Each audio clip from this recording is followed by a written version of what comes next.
Hello, and we're here finally. Apologies, people. We had a few technical difficulties today, but yeah, we're here. This is our first live stream, guys. How are we getting on?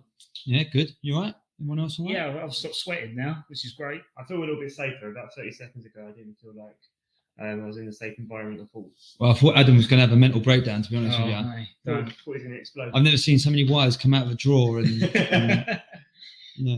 Yeah, so you guys want to just crack on with Arsenal stuff while while I get my phone to get other people joined in.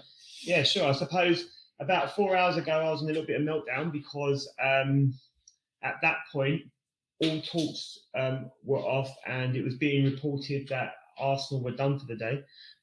So I was particularly worried because I did think we were light at the top.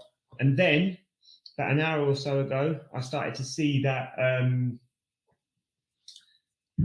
that we were interested in letting Reiss Nelson go out. And I posted on threads about that time, and I said, if we're looking at letting Reiss Nelson go out, then there must be a reason. We can't afford to be allowing ourselves to be that light. And then, lo and behold, about half an hour after that, Orny dropped in with his little bombshell that we were looking at Sterling again, and I just kind of felt so much better about what was left in the window. What about you, Cal? Do you know what? Yeah, I don't know if the deal's going to get done.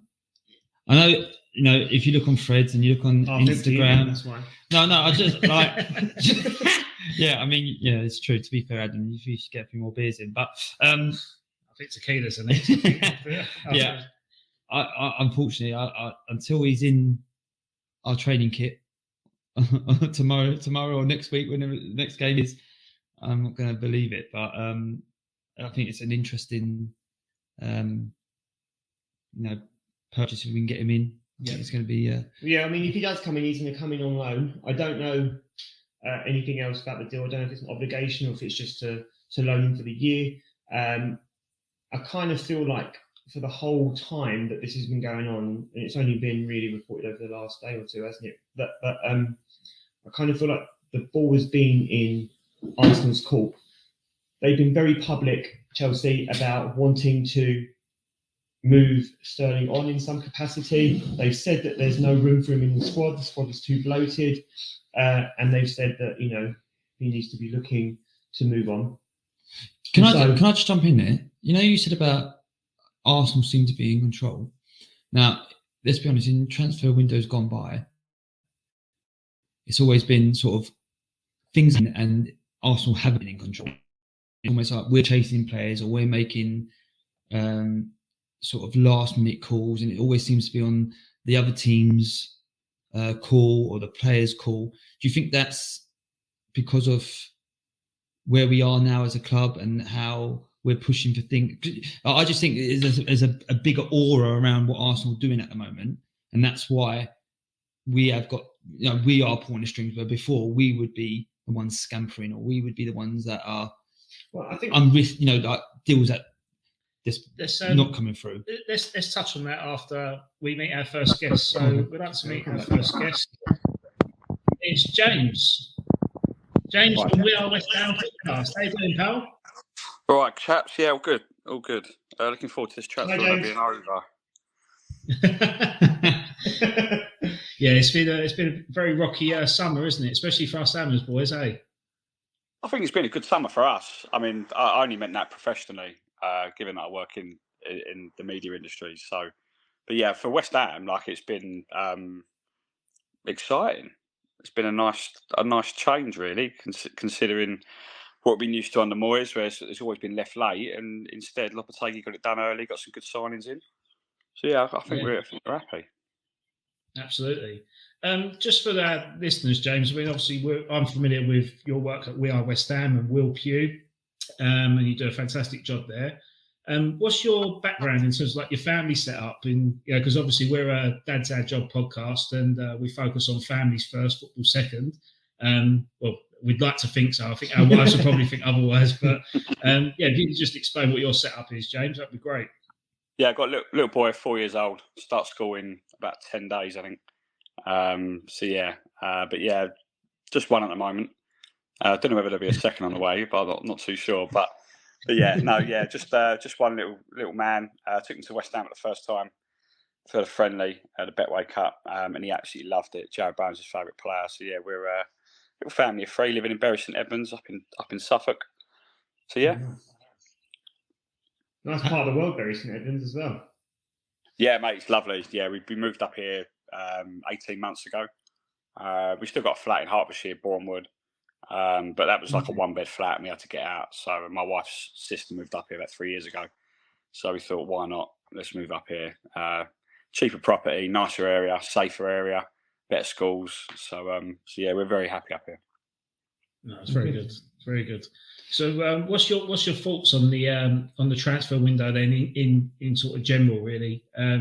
What sort of transfer dealings have caught your eye this summer?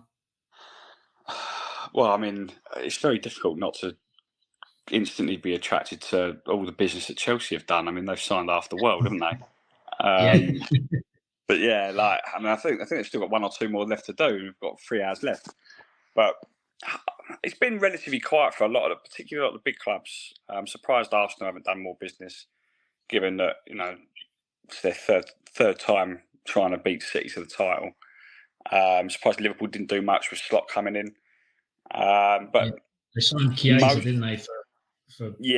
I expected them to do more though, given new manager might come in and try and sort of like revamp the squad and do it his own way. But most of the business has been done by a lot of the clubs that are ambitious enough to try and push into that top four, top six. West Ham being one of them. Villa did a little bit of early business. Newcastle's one that surprised me actually, given the money they've got. Hardly any business whatsoever. It felt like they spent too much time trying to sign Mark Gahey, and obviously that fell through. And they've lost out on some other targets. But yeah, I think most of the business has been done by the clubs that are desperate to stay in the Premier League, or those that have ambitions to try and break the mould of that top six. Do you think West Ham have done enough? 100%, yeah. Yeah. It's rare for me to be able to say that with conviction and confidence. To be fair, I always feel most of the times coming out of a transfer window, I think, we still ain't signed a striker, or still a little bit light here, a little bit light there. But I think what Lopetegui's done is he's added strength in depth, which we've desperately missed under Moyes. He's got rid of a lot of dead wood, with a few more still to go. And he's just added a lot more quality. So I'm delighted with it, if I'm honest. James, I've got two questions. So I predicted that West Ham would get top 6 or top 8. I reckon top 6 personally. So where do you see West Ham finishing this year? And how much do you think your gaffer, or you obviously the new gaffer, has had in getting the players in that you have got in? How much of a say, I think he means. Yeah, or what of a pull? Like how much of a pull to get these players in? Well, in terms of that question, I think, yeah, he has provided an element of pull, really, in the transfer window. I mean, if you look at, guys managed Barcelona and Spain. Okay, like he left Spain. Sorry, not Barcelona, Real Madrid. He left Spain to take the Real Madrid job. You don't get the Real Madrid job if you're not a good manager. It didn't work for him at Real Madrid, but that doesn't mean to say he's a bad manager. It just means to say that he's not an elite manager. So won the Europa League with Sevilla. So I think he does have an element of pull. I think he works really well with Tim Steidten, the director of football, and both of those working together, they've got a really good relationship, and it's clearly helped them, even without European football this year. It helped them get a lot of decent players over the line to add quality to the squad. To answer your first question, I can see why a lot of people think we could probably challenge for top 6, top 7. I think we have to be realistic in that this is a transitional season.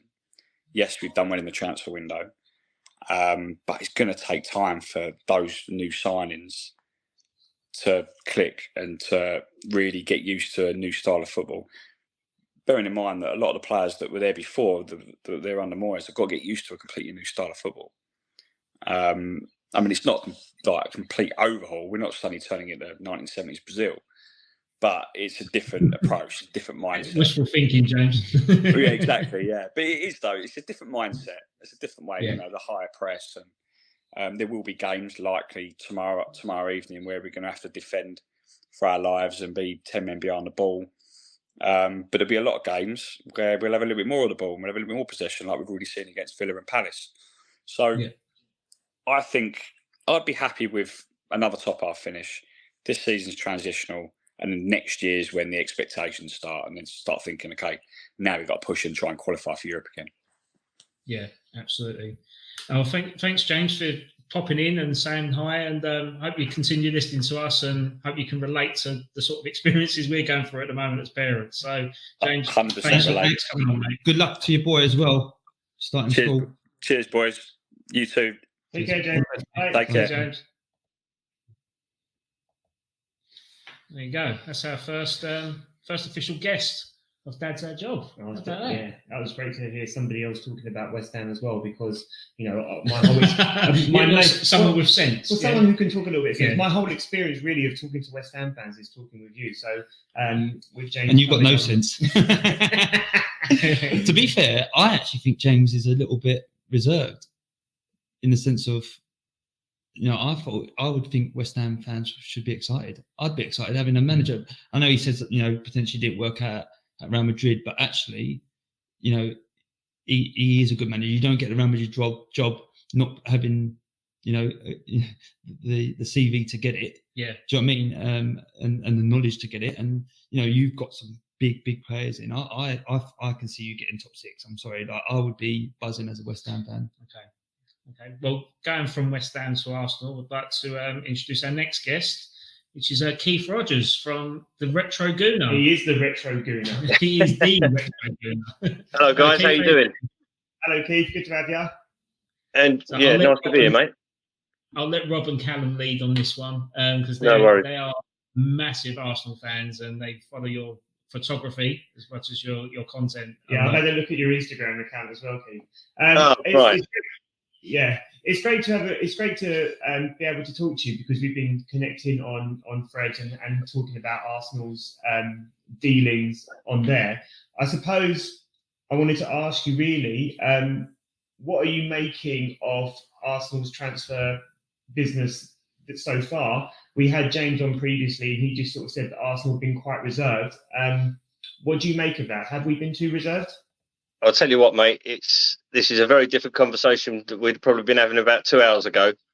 So that's not to say that it's a disaster, but I think if anything, like the Marino injury that's happened today, we're a Saka injury away from things being really difficult. So I think I came up with threads about a week ago, and one of my first threads was unpopular opinion, but I would take Raheem Sterling, just because I think he raises the level. He's better on that side of the pitch than anyone that we've got, barring Saka. And for me, it was a no-brainer. And as the week went on, I got more and more almost weirdly invested in it. So to see it now, hopefully, fingers crossed, touch wood, it's going to come off. I think that makes it a satisfactory window for us, because without that cover, I think we're relying on being injury free again, which very rarely happens 2 seasons running. Yeah, I mean, one of the things that I was thinking of is that a lot of noise has been made about Arsenal buying the next big attacker, or the main man, the person who's going to score 30 goals a season, and that person isn't out there, not yet. No, absolutely, they're not available yet. So, what do you make of the idea then that? And we have spoken about it, but I want to hear your thoughts about it. We've been raising the floor as our basic principle for this window. We can't raise the ceiling, so we focused on raising the floor. What do you think about that? Yeah, I think once it was announced that Nelson was in talks, I think at that point, that was when everyone realised, and I think you said, we can't be letting Nelson go as well if we're not doing something. And I think it's just been about getting deals for the players that we know we're not going to use on a regular basis, and bringing in some quality that adds to what is still a very, very good squad. It's a very good squad of players. But to get us over the line, it's those tiny little details. We're up against the side in City who have just got that strength in depth in every position. And as you say, top quality attackers are hard to find. They're just not out there at the moment. Not unless you've got ridiculous money. So it's exploring different avenues. And if we're going to take Sterling, which hopefully we are, that definitely raises the level with his experience. He's a good player. He's worked with Arteta before, and they seem to have a huge mutual respect for each other. And I think he's going to come to us with a real point to prove. And if we can get a great season out of him and that gets us over the line, it's a great deal. It's also his versatility, isn't it? Because you talked about him covering on the right, but he can cover absolutely. Absolutely. And he's got experience. Look at the teams he's played for. I mean, he's got a wealth of experience. And if anything, that can only benefit certainly Saka and all the players around him. So, I don't think anyone's going to be too sorry if we can rest Saka and Sterling comes into the team. But as you say, he can play left, he can play down the middle. So for us, I think it's a great deal. I think the keeper deal suits us way better than spending what could have been up to £30 million for a backup keeper. That I couldn't get my head around that anyway. I'd have gone for having Dan Bentley come in as a number 2 if we had to.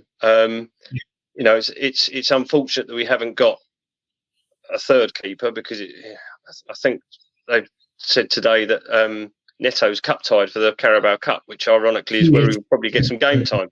So I mean that's bizarre. So God knows who's going in goal. I might dust my gloves off, but it's a deal that makes sense. So where they go from there, I don't know. But I mean, more importantly, we got somebody up top. Yeah. I think what's more exciting again is Arsenal bringing in quality as absolutely. Well as being a winner. It's good to get someone who's used to winning, who wants to win, and he's come out and said that he still wants to go on and win stuff.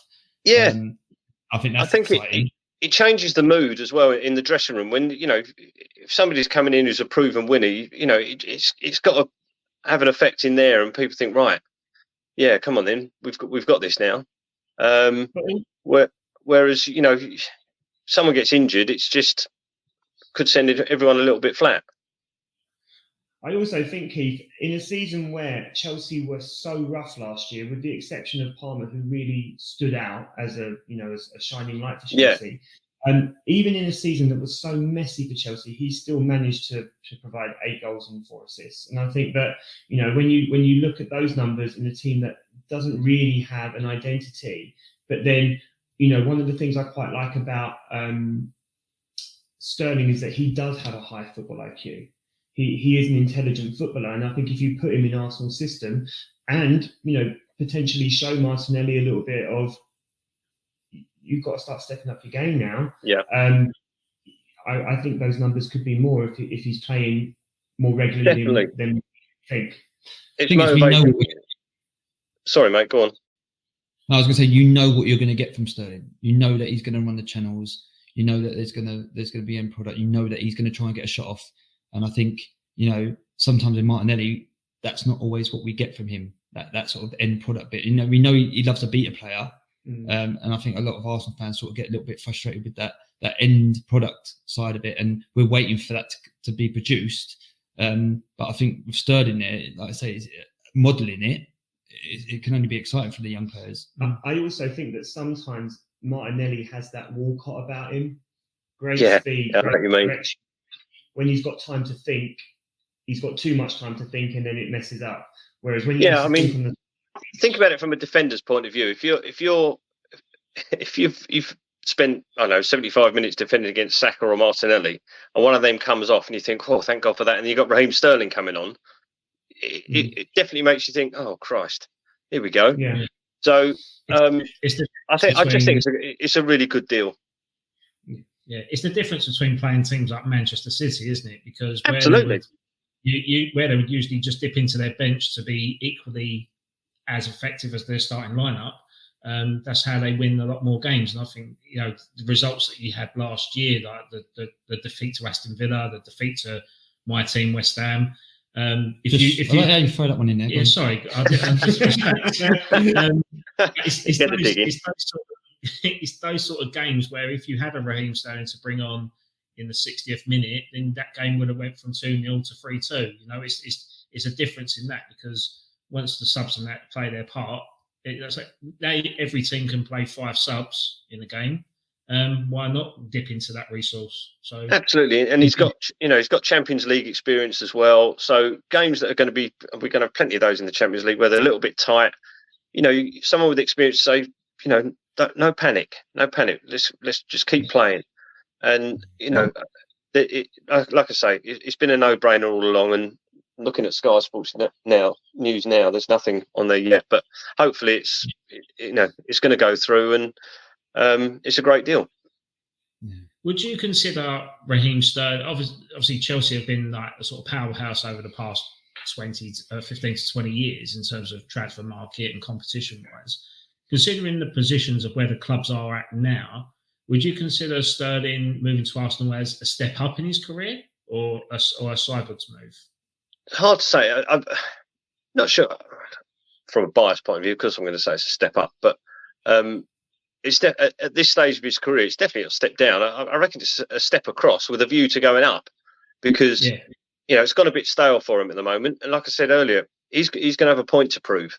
And if Arteta can get the tune out of him that I think he can, then long term it could be a step up, because yes, maybe it's only a loan move, but after that, who knows? If he really produces the goods, they may decide to make it last a little bit longer. So I'd say sideways with a view to moving up. Maybe that's a diplomatic answer.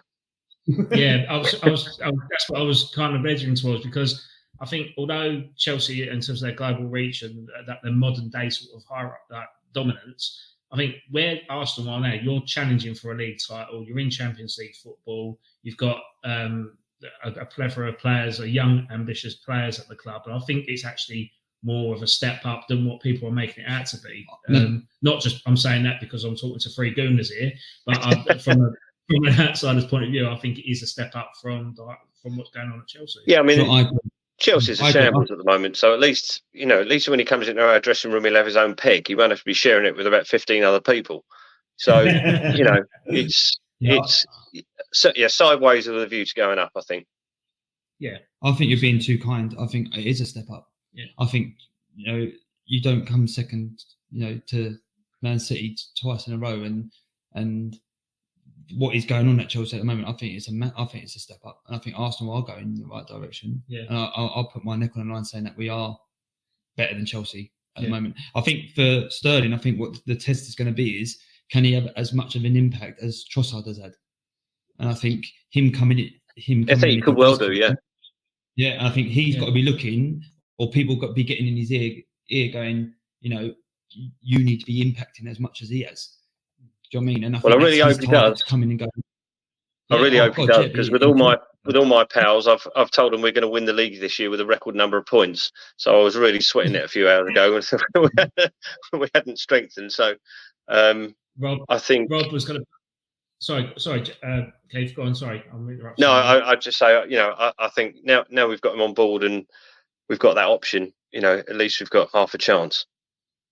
Yeah, Rob had a very. What was the bet he was going to put on for Arsenal? Was it to concede no more than 20 goals this season? Less than 15 goals this season. 15. I fancy myself. Well, when I said record points, I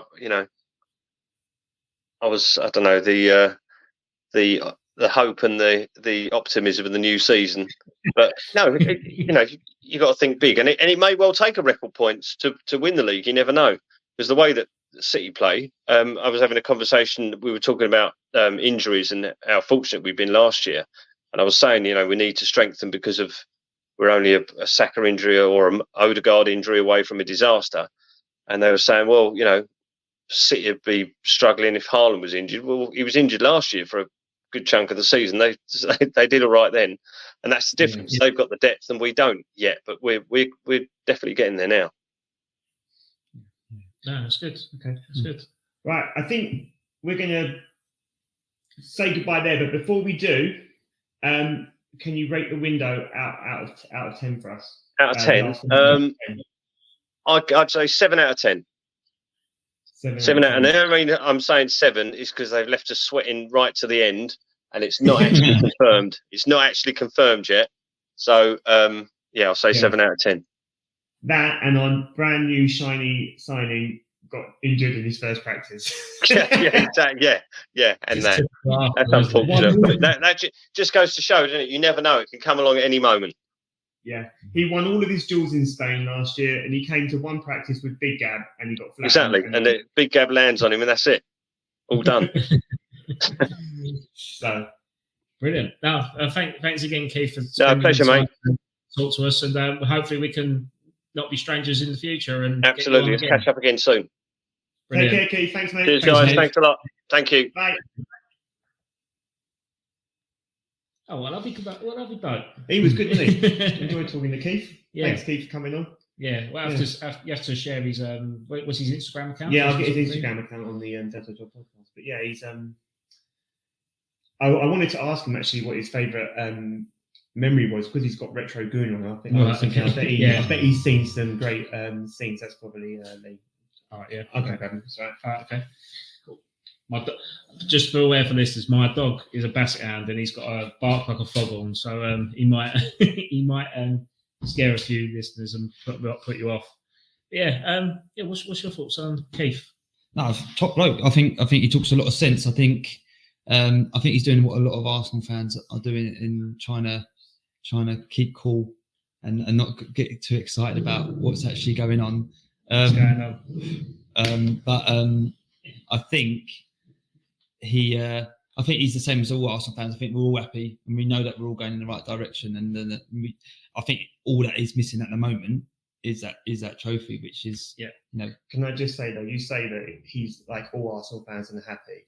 If you go to the dark side of X, then you will see that not all Arsenal fans are happy, and it is definitely not rosy in the fan base right now.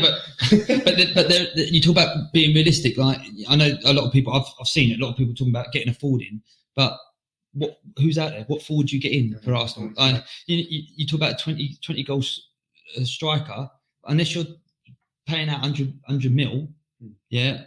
But then even then, you're paying 100 mil out for someone. Are they going to score you 20 goals? Like, you talk about Watkins ain't scored this season. You talk about Callum ain't scored this season. Yeah. All right, okay. Might say at Arsenal they will do, but there's no guarantee. There's no guarantee. So yeah, lots of people can moan and go, but for me, there isn't anyone out there. No, that's right.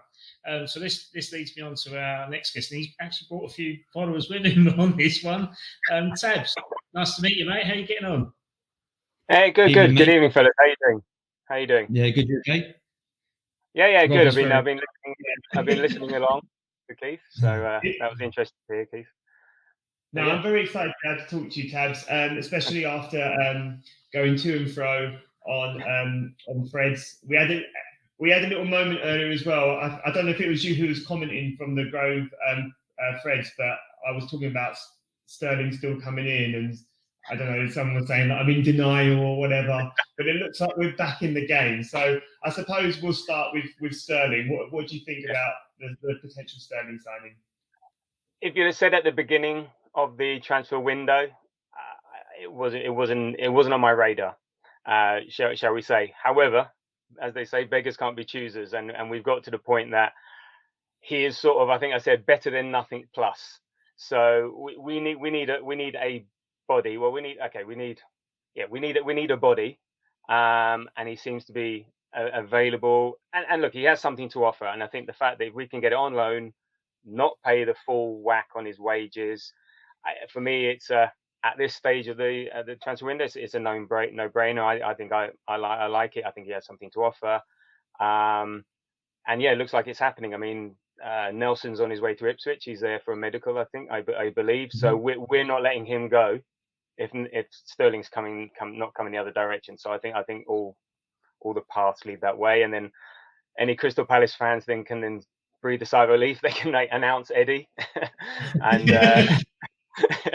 and move on. So no, I'm happy, and I was interesting to hear the what you were talking about with Keith before about there was some comparison to Martinelli and stuff, and I brought up the stats from FOTMob, and actually, I think there's a bit of a misconception with Nelly from last year. I think up to the injury he was doing all right, and then he just from the injury from Sheffield United lost a bit of confidence, finish away. But I think he was right, and I think I said it on our pod the last time. I think he's a victim in inverted commas of how we are right side dominant with Arsenal, and our left side's a bit more chaotic, a bit more unstructured, a bit more disruption there over the last year or so, which he's suffered from. But back to Sterling, it will make the window just that extra bit better, and yeah, I'll be happy with it. Yeah, I mean, I listened to that podcast where you did like an analysis of Martinelli, and I think someone had said that was there potential that Arsenal were outgrowing Martinelli, which I think some people will be kind of a little bit concerned about because he started off at the same time as Saka, and they were both on this level, and then all of a sudden Saka has gone to a whole different kind of whatever he's producing, and Martinelli hasn't. But do you think then that with signings like Calafiori, bringing Timber into the team, and then having Marino back into the left centre midfield when he's back from injury will unlock that Martinelli offers? And if not so, Sterling will be there to do the job. Yeah, it could do. I don't know what Steve Morrow was doing at the training ground, chucking Marino about the place, but there we go. It's a bit unfortunate. I think having my expectation actually with Calafiori and Timber was actually that we'd be coming down the left-hand channel a bit more rather than inverting so much, and I was actually quite surprised to see how much Timber inverted last week. And I'm really interested to see how that follows. And I thought actually, well, if we bring Marino, Declan Rice is there. He's more of a progressor with the running with the ball as opposed to a passing progressor. And so I think it would maybe make it a bit more structured. Or the way we give Saka a rest is put Martinelli on the right. And it was proven in the last game against Everton last season. He actually had I sort of did a bit of a rewatch of it, and he had a really good game coming off the right, and his being able to get to the byline. He even cut in on his left foot, a couple of crosses, and I think he can offer something. I think it's a coaching thing. And you said, has he outgrown? Players develop at different stages, and sometimes they plateau before they go to the next level. And this is always the danger. You're comparing him to Saka and comparing him to the right hand side. They're just different players. Saka is a god as far as Arsenal fans are concerned, and if you compare, it's hard. So in his own right.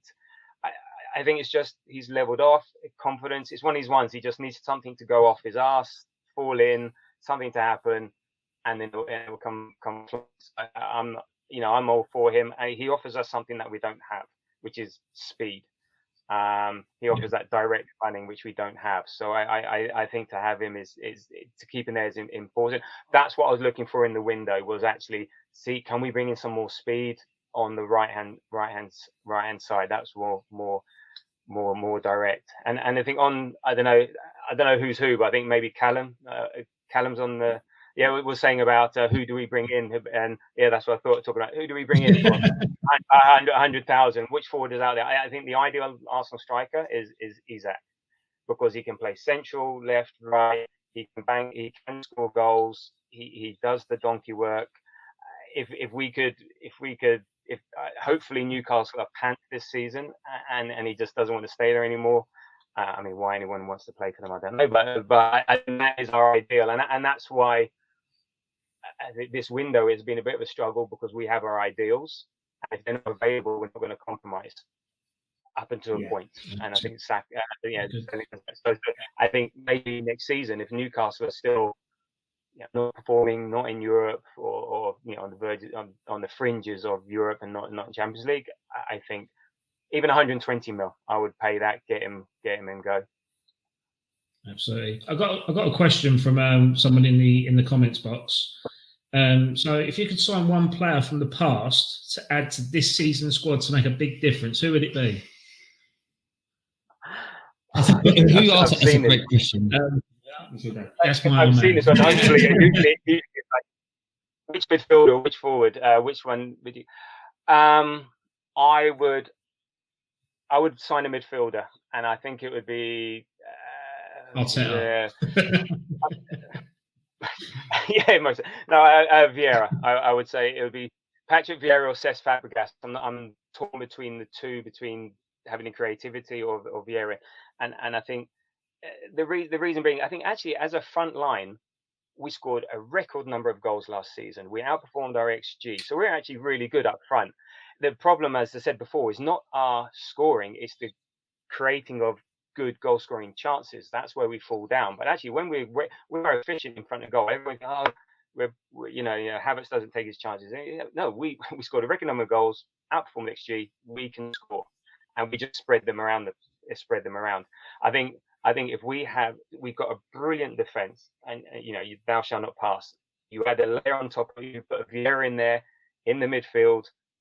And Declan. Well, Declan can carry on playing at 8 and put Vieira there or pivot, whatever. Yeah, actually play Vieira at the 8, whatever. And we have that midfield. Our forwards will fly, and that was it. So I'd go with Vieira. What about you guys? I'm a massive Vieira fan, to be fair, but yeah, I mean he's a god, and let's be honest, he brings everything: leadership, strength. Just he is. For me, I know talk about Mr. Arsenal being Tony Adams, but I think, our generation, he was Mr. Arsenal. He just brought everything.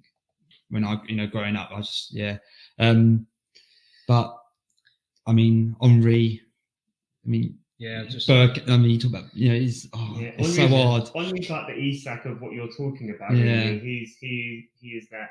If Arsenal are going to bring in Isak, then if Isak is the goal, then it's because Henry was the origin of that. So I think you can't say it without saying, or at least mentioning Henry. It was there, and actually I don't know if you quickly saw Moz. Moz actually said Thierry Henry, and he's my co-host on the Grove podcast. He said Thierry Henry, so maybe we can have that discussion. But I torn between the two, and I think moving up forward and then can get with someone else. Go on. Do you think Martinelli could play up front? Do you reckon he could adapt or be groomed to take that position? There's always talk about this. I mean, we love to replace players. I think the traditional one is, we'll get a defender who can play defensive midfielder. That's always the talk. Who's going to Timber can do that. I can't see why not. I think, again, with that direct running, that pace, I think maybe that ship has sailed, because I think we would have tried it by now, because there's been ample opportunity with Jesus being injured. Havertz maybe at the beginning wasn't performing. At the end, they only then put Trossard in there. I can't see why not. But what I do like to see, and I think it does happen sometimes, where the actual swap, and sometimes Martinelli will stay central, especially if you're playing with Jesus. Okay, if you're playing with Jesus and Martinelli, they dovetail with each other really well. And Jesus will often go out left, and Martinelli will go in the middle. And that's more so than Saka coming into the middle. So if those two are playing together, you will see that a lot more. It's more obvious when you're in the ground watching than on TV, but that happens a lot. I think he could. I just don't think it's in the thinking. But you've seen him sometimes, running through the middle, clean break with pace, away he goes. Do you think there's more? So when we signed him, I was already invested. So we signed Havertz last year. I was pleased at the time, because I was of the opinion that if Arteta wants him, then I want him. There's a reason, right? But I suppose in a way, he probably did more than any of us expected him to do last season, having gone from 8 to 9 as well. Do you think there's more levels that Havertz can go to this year? Yeah, score more goals. It's simple as that. Just add that more end product to his game. I think that's where where I see it happening. I think with Marino coming in eventually, when jeez. Eventually when he plays it, that idea of Havertz at 8, it's not finished completely, because again, rotation, moving players around, Jesus comes in, it's fine. But no, I think it's just more end product. And I think the main thing is that I think he's one of these players, he's more instinctive. Give him time to think. And some players can run through and goal and they know what they're going to do, and you just have confidence they're going to score. I think he's more of an instinctive mover, finisher. Yeah. And then maybe putting his foot through the ball a bit more. He's a bit of a soft shooter. He sees some of his shots. I've never seen him just welly it. I've got my fancy, my FPL team's called Abbott. I would love him just to Abbott. So, sometimes just to hit that ball. So so I think finishing, just composure with timed when he's got time, and then just put your foot through it sometimes. Yeah. Okay. Well, just before we round up, then, one of the things that you said to me when we were sort of first interacting with each other was that there was definitely some questionable choices re Fantasy Premier League, and you just mentioned Fantasy Premier League. So, talk me through the strategy and why what we are doing is questionable and what you are doing is right. No, I'm not saying I'm right. I'm just saying you're wrong, which is very different. Okay, right.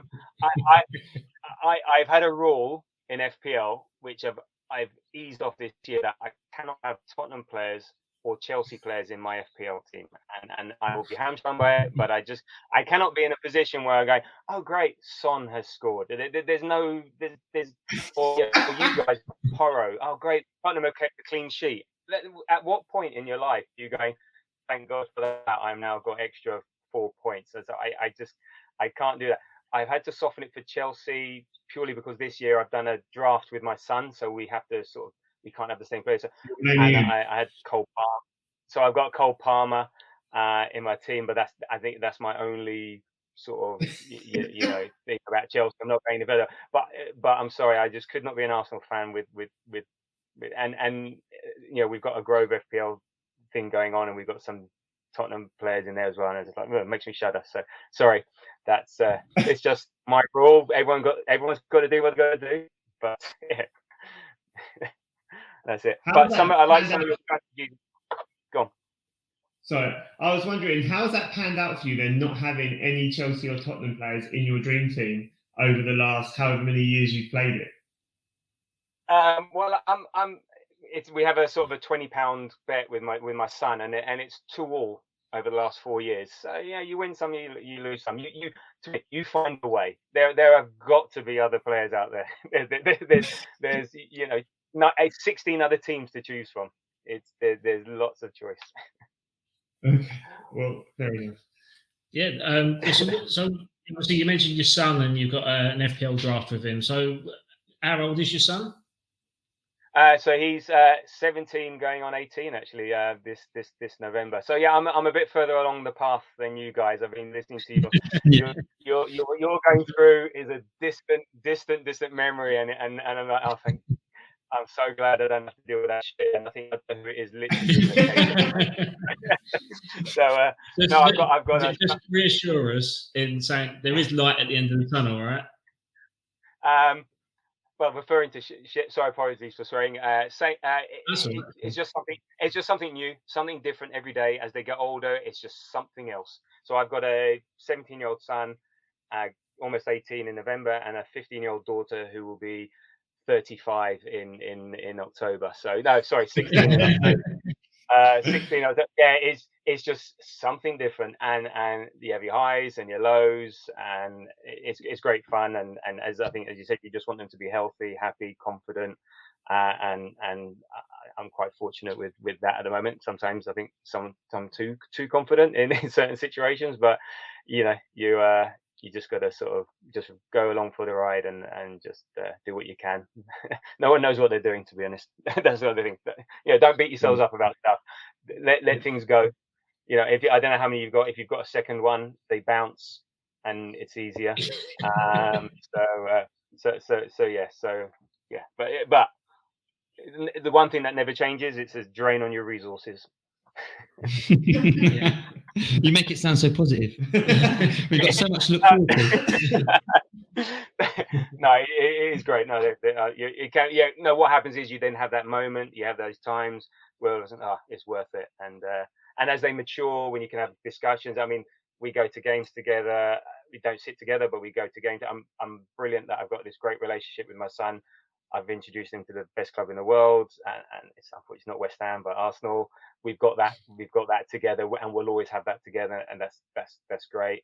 And with my daughter, I've got other things. You know, we do other stuff. So it's, build those connections, do those things, have special moments, and it becomes worthwhile. So even just like last week, watching the Aston Villa game, we're both there on the sofa, launched ourselves off. But you know, when Trossard scored and Thomas Partey scored as well. So it's nice to have that time. I just hope he gets a chance to celebrate something at some point, because I've seen a fair few, and I've been fortunate enough to experience stuff in person and from far. So hopefully his time will come in about 9 months' time. Yeah, fingers crossed. Yeah. That's good. Good. Got any other questions? Or I mean, we've got loads of time. If Tabs wants to stay around a bit longer, he's more than welcome to. But I'm all right. I'm right. Did we see Sancho's gone to Chelsea? So that all parts of it to Sterling. Yeah. I am really pleased that that's going to happen as well. I think the fact that Sancho is going, I think just all the bits are falling into place now. Yeah. While you're still with us, then, and with Sterling coming in, where are you at with Arsenal's window? Now I think a bit like Keith, about a 7. You know, had we got like a Nico Williams, but even then he had his faults. So we got that X factor player. I would have loved Nunez. That would have been so funny. That would have pissed off a lot of Arsenal fans. But that would be. He is, again. He's a big unit. He's rapid. He's a shot monster. He'd be great. That would have been funny to have that. But no, I'm about a 7.5. I mean, love Calafiori. I mean, I've got my Italian origins and background, so you know, it's nice to see another Italian in the ranks, and you know, and so on. And Marino, I'm all over Marino, and I like the fact that we're sort of trying to buy these players, especially in Marino's case, ready now. You know, can come in, do a job. I think, as we both said, floor raisers. It's all this year's been all about raising the floor, raising that standard, getting rid of those that are unfortunately just not at the level anymore, and good luck to the likes of ESR, Nelson, Nketiah, Ramsdale. Football moves on at a rapid pace. They've been great. Thank you very much.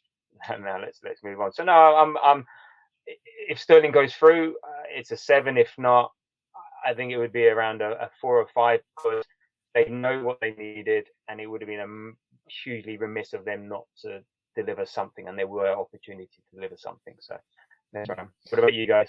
How do you feel? I'm the same. I reckon probably about 7. What I will say is I am with you. I would love to have seen Darwin Nunez at Arsenal. When the rumours started to drop, I was circulating them like wildfire. Like, look at this. I can see it. I can see why he won him. He loves to fix people. Like I was just all over it. And I would have loved to have had Darwin Nunez at Arsenal. I think he offers something different. Like you said, he's a shot monster. If you can get the confidence in him, you know, you've got to think he'll find the back of the net more. I would have been quite excited if we had got him.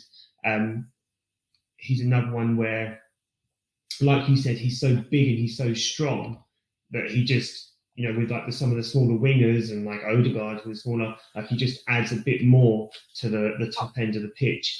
And that's what I like about this window. I mean, Sterling's brought the average down, but we have bought in some players. You know, unfortunately, you know, average height over the transfer window, is reduced by about 30% with Sterling coming in. No, and that's it. We are. So Marino's 6'2". Calafiori 6'2", but I think that's wide rather than height. But he's a unit. Marino's a unit. I mean, we are now getting back to those days when you're standing next to the likes of Vieira and all the rest of it in the tunnel. They're imposing. We've got this aura around us, and Nikola Jova must be loving all this extra height in the box for the set plays. So I think it's I think that we're going back to that. They're big, but they can play. It's not like just lumps. They're quality, but. And I loved Calafiori's sort of cameo at the end of the Villa game, because he was coming in and he was being strong, and he was annoying Martinez, which is great, annoying the Espin, how to win the fans over, which is beautiful. So, and I think Marino is a bit of the same. Well, we all know he's a dual monster. I think that's going to be cliche of the year for Arsenal fans, but so he can put himself about a bit as well. So that's I like that fact, which then complements the likes of Odegaard, Saka, Jesus, and Sterling. No, I was going to add that I was listening to TalkSport this morning, and Martin Keown come on and said about what you both said about the height and how intimidating and how it does go back to that sort of golden generation of having a Tony Adams, a Martin Keown, a Vieira, a Petit, an Henry. And I was just going to ask you, Tabs, you mentioned about the back four earlier, and how I think you put a wall, but I think it's more like a fortress. I think they're just, it does take you back to the glory days of Tony Adams and Steve. But they can play. That's the thing. Yeah, but they can play though. That's the incredible thing. You try to get Sol Campbell to do what Saliba's doing, he'd be falling after him all the time, or Colo Toro would just So it's incredible that they can be these big units and still get about, still so good with their feet, which is incredible. And so then when you're an opposing team, it just gives you so many problems, and that we provide, and it's great. But hopefully, I think they talked about it back there. If you win the battle in the tunnel, that's half the job done. You walk onto the pitch and the opposition are already 1-0 down, and they haven't even taken off their anthem jackets yet. So I'm all for that. And it's a very long way from when Wenger was buying everyone who was 5 foot and tricky. How important do you think it is to keep someone like Saliba? Like for me, I think Saliba is just, they call him the Rolls Royce, but I just think he's absolute gold dust. They talk about getting a forward, but I think for Arsenal fans, it's about trying to keep him as long as possible. And I think while we have him, we have potential to go and win stuff. But that draw off Spain for him, how important do you think it is to keep him, and how long do you reckon we can keep him for? Give him what he wants. I don't care. Just give him what he wants. It's fine. He's great. There are certain players that are just Saliba and Saka, and I think they're two. Everyone else, I think, in the team is replaceable, one way or another. Those, and even Saka to an extent. I think Saliba is the one player. Who else is there in the world that is just like that, and that potential that's so young? He's 22, and the assurance that he has, and the way that he plays, and the rest of it. He's just, that's. I guess that's the only one decent thing with it. He gave to Arsenal, but words fail me. He's so good, but he's really fun as well. Like the way he was telling, "Come on, Trossard, do your celebration." Yeah, I love it. Yeah, he loves the celebration. I think he's our own Rio Ferdinand. He's always the one leaping over the top, making sure he's in the pictures and stuff like that. But he seems to be enjoying himself. Yeah. Look, the obvious thing is Real Madrid eventually will come calling. That's why we need to be winning stuff now. In the next 2 to 3 years, we need to be Champions League finalists. We need to be taking the Premiership. That is the only way we're going to keep the players that we have. At some point, my view on success is very different to a lot of people's. I'm not so hung up on winning trophies and stuff, and I'm more one of the big type people. But at the end of the day, the reality is that if you don't win trophies, if we are, even challenging is not be enough, then we don't keep them. And it's a short career. You've got to go and maximise your success chances, and you can't blame them. Can't blame them if they want to go. But we've got 2 years left, and he actually end of next season is going to get very nervy, because I think they've only 1 2 years. That's when they say right, renewal time. So just enjoy it now. That's my warning. Enjoy it now. You make a good point, Tabs. I said to Rob and Adam that I feel Arsenal need to win something this year. And I know you're saying that your success is measured differently, but I've said that if we don't win something this year, people like Saliba, Odegaard will go, or will maybe more intrigued to go. And it really hurts me to ask this question, but what price tag do you think should be on Saliba's head if he was ever to go, which I hope he doesn't, but how much do you reckon it would take for us to go, all right, yes, you know? Yeah, everyone's got a price. No idea. It won't be at the end of this season. Oh, no. No, and even if we don't win anything this season, I think we've got a couple of years grace on that one. 150, something like that. Yeah, it'd have to be high, 3 figures plus, or 100 million if you see. I mean, plus. So something like that. Real Madrid play it clever. They wait until people run down their contracts, and then we get nothing. So like Mbappe and the like. So they know how to wait. Yeah. So and they're going to have to wait. If Arsenal fans have their way, they will have to wait. Let's hope so. Anyway, but that's what I say. I think as Arsenal fans, we're in a period now where we're very easy to get hung up on a load of things and forget to enjoy what we have now. The last 2 years have been incredible, and we've not seen football like this for many a year. And we get hung up on lots of things and the discourse around stuff and all the rest of it. But let's enjoy it. And that's why I say, if you tie all enjoyment into silverware, then you're never going to be happy. Or 99.9% of teams are never going to have any joy in it. So my view, again, I'm not telling people how to support, and we have this debate amongst the Grove all the time. It's like, don't forget to enjoy what you're seeing. I mean, I'm going tomorrow, and I'm just so looking forward to just, my God, I get to watch this week in, week out. This is just so good. It's so good. So my thing is that, enjoy this moment, because ups and downs, peaks and troughs, 5 years time could be very different. So make the most. I think you've left us with a message for life there, isn't it? Really, you've left us with a message of life. Just enjoy it. In more ways than one. Well, Tabs is very good to. Go on, mate. Sorry. No, I was going to say, do you guys get to go? Are you regulars there, or do you get to go to the Emirates and stuff? I know, obviously, Adam doesn't. I mean, once a year maybe. But I've been in the home end.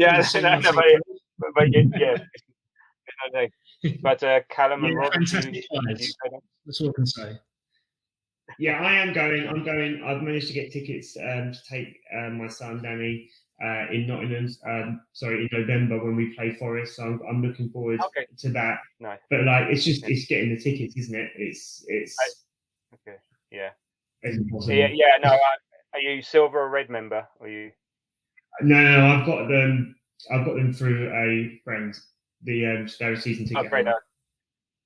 Okay.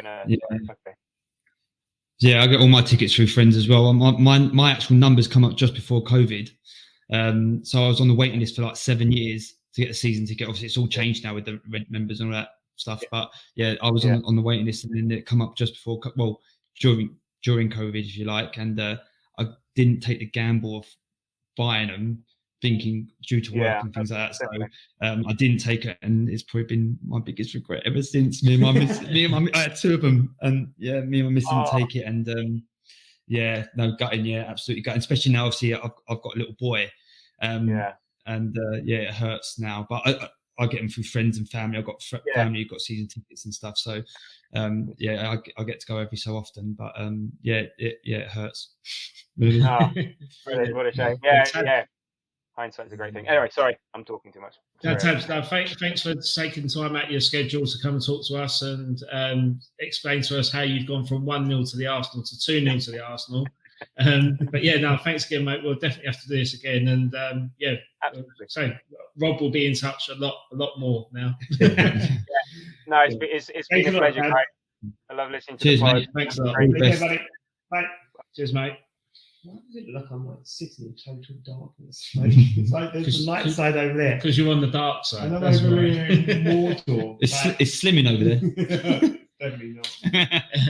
So Tabs, very good insight to Arsenal's transfer activity at the moment. Yeah, I mean, and also check out their podcast as well. It is fantastic, and the way they broke down the analysis for the weekend, and particularly, I mean, he touched on it there with the Martinelli analysis, but just some really good stuff. So I would definitely get on it. Yeah, perfect. Do you know what I liked about, you know how, you know, we joke about the message for life and say like just enjoy it, but I remember Dad's, when we were younger, saying about, obviously we lived through the glory days of the 90s and being in the battles with Man United, winning stuff, and Dad was saying winning FA Cups and winning leagues doesn't happen all the time, and then we had that big drought, and it's almost like so exciting now that we've all got kids, or we've got kids, where potentially that whole circles come back round, where potentially we might start winning stuff again. Or I have no doubt that we will win stuff, but they're going to then live through that as well, and then we'll be having them conversations about people like the Omris, the Vieiras, the Bergkamps, but it's going to be the Salibas, the Odegaard, and it's, I think I'm so buzzing for the next, as he says, 2, 3, 4, 5 years, whatever Arteta brings. But the next chapter looks good. Yeah, next chapter looks good. So this brings me on to my next guest, our next guest, and it's Jamie.Talks from the West Ham Network. TikTok superstar Jamie.Talks, we should say. I'm not having that. Not having TikTok superstar, but thank you guys. Hello, Jamie. Jamie, you good? I'm good. I'm about 10 years too old to be a TikTok superstar. I'm not having that at all. I'm good, guys. Yeah, it's a bit of a weird deadline day, isn't it? Like, not much is happening. There's lots of will they, won't they moves and whatnot. But yeah, I'm good. How are you? Yeah, well, good. Yeah, good this evening. Yeah. Yeah, I was waiting for you to do a dance. I've heard that is TikTok. I thought you were going to do a little dance for us. Lads, I'm off. I'll see you later. He said he's too old to be TikTok famous. He's Instagram famous. That's what it is. Jamie's well known for doing in-depth analysis of players that are in West Ham United colours, and they go down really well on YouTube and TikTok. And I'm a fan of it, and I've always been retweeting it and stuff. So it's good. So Jamie, what's your thoughts on West Ham's activity this summer? Yeah, I mean, it's been a busy summer. I can't remember us having a window where we've really gone out there and addressed a lot of our problems in my lifetime, really. I know we've had like windows where we signed a lot of players, but this window, it seems like we've gone out there and really strengthened and bolstered the squad. And any West Ham fan over the last few years would have told you that our biggest issue was squad depth. And whenever it get into the nitty-gritty parts of the season, we'd always falter because we didn't have a big enough squad.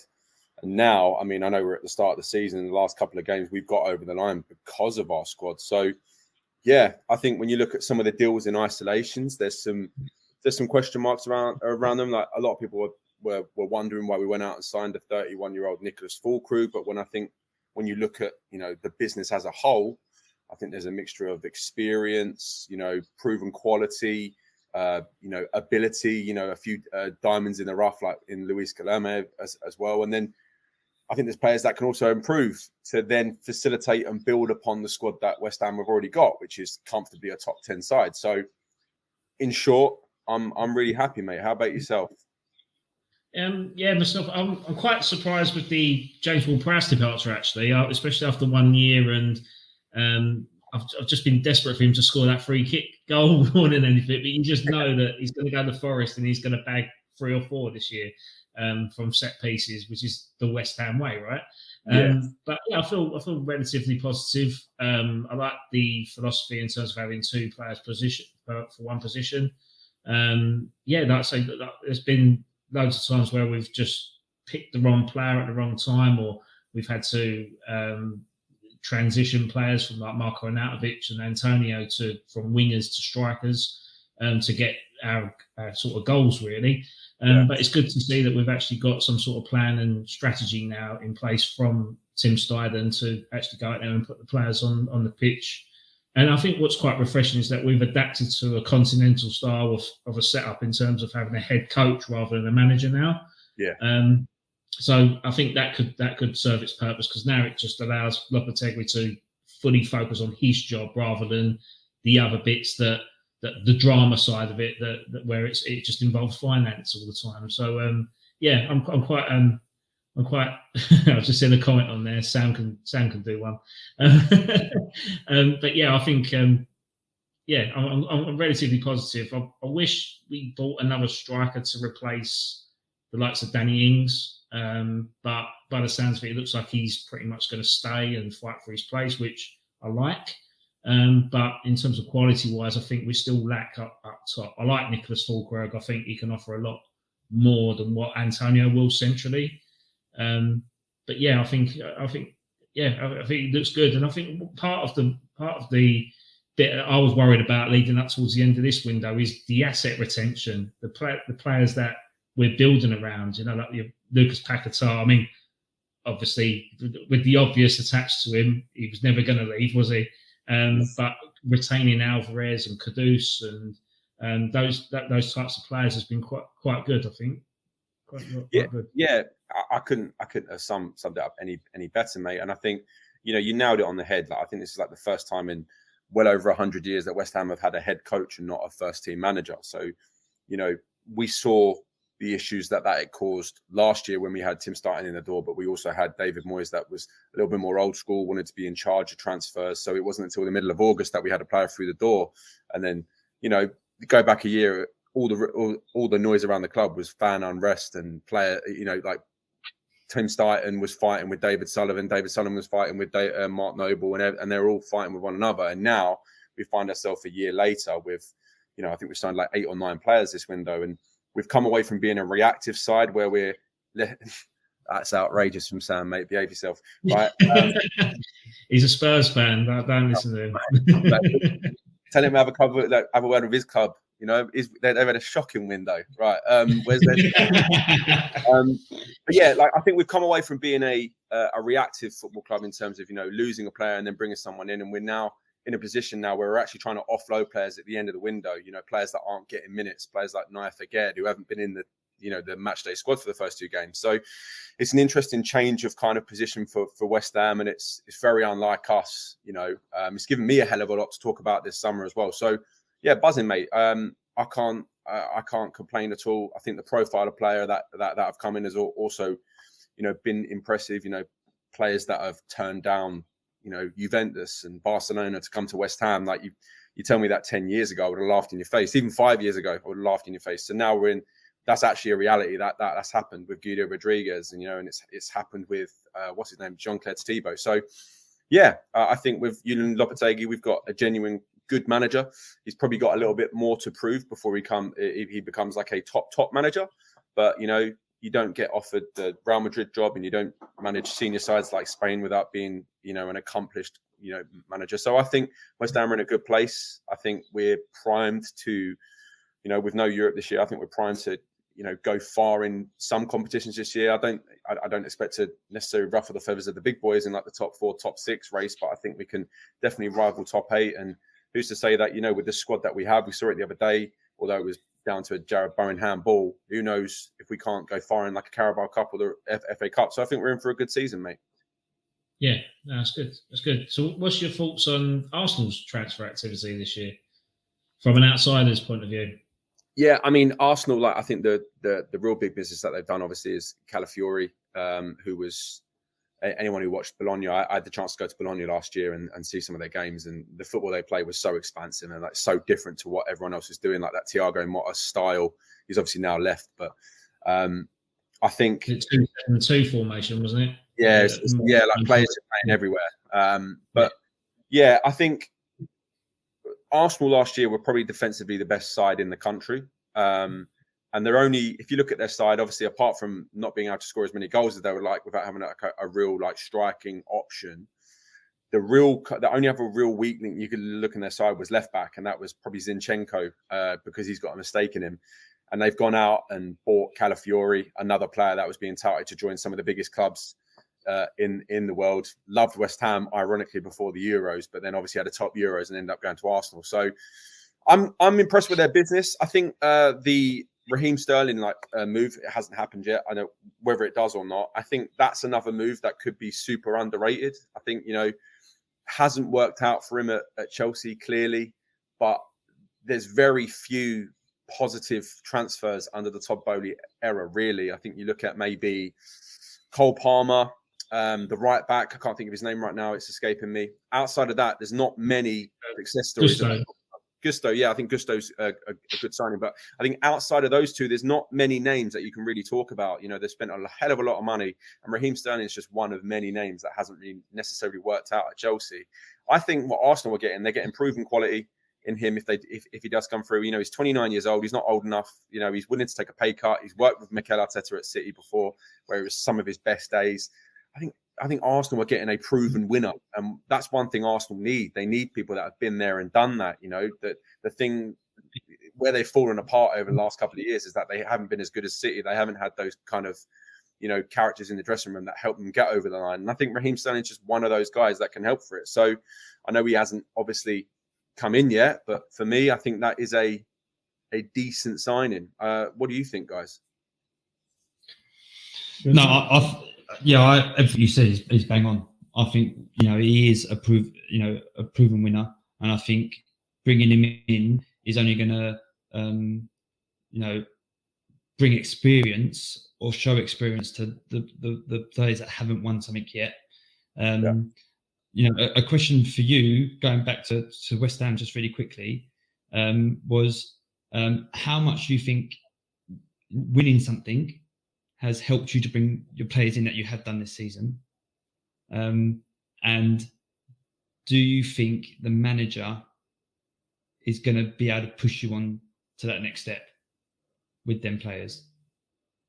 Well, it's a big question. I think you have to talk about it as a whole. So winning the competition a couple of years ago would have definitely put us in the kind of eyesight of many other players, people like Mohamed Kudus and whatnot. Obviously, we went on and signed him after that cup win. We already had Paqueta at the club, but when you look at the West Ham squad before this transfer window, it is a team, full of, it's not world-class players, but you've got players that are like on their way being there.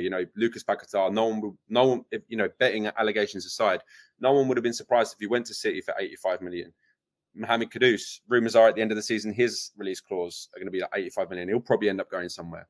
To answer your question, I think having players of that caliber at the football club, and then players like Jared Bowen getting, multiple goals in the league and all sorts of things like that, and having good players around them, I think obviously has then helped us build upon that reputation. And let's not beat around the bush. You go back and watch the, pre-David Moyes era, you look at the squad that we had then comparatively to where we are now, it's like day and night without a doubt. But I think that David Moyes kind of era resulted in us taking almost, I won't say linear because it wasn't always upwards, but it was a rocky upward kind of trajectory, and he left us in a much better position than where he is now.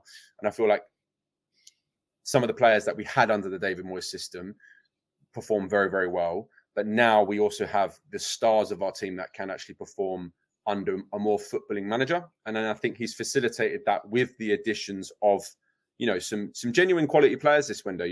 Like I said, there's some of the European elite have been after some of the players that we've signed this year. So I think we've made some shrewd signings, and I think Lopetegui he's a manager that you can see for a while that he's needed a project. He's needed a club to actually back him in a big way. We saw it when he left Wolves. It was super unfortunate with how it worked out with Real Madrid, and obviously he was sacked from Spain because he took the Real Madrid job and Real Madrid announced it. So you can see Julian Lopetegui is very much like looking to prove himself as a manager. So I think he is definitely someone that can take us upwards, especially with the players that we've signed. I just think, for me, Aaron Wan-Bissaka, for example, a player that hasn't really improved at Man United, and whether that's down to the players' fault or whether that's been a kind of like a symptom of multiple managerial kind of appointments and multiple other, reasons why Man United players aren't necessarily working. So I think someone like that coming in is someone,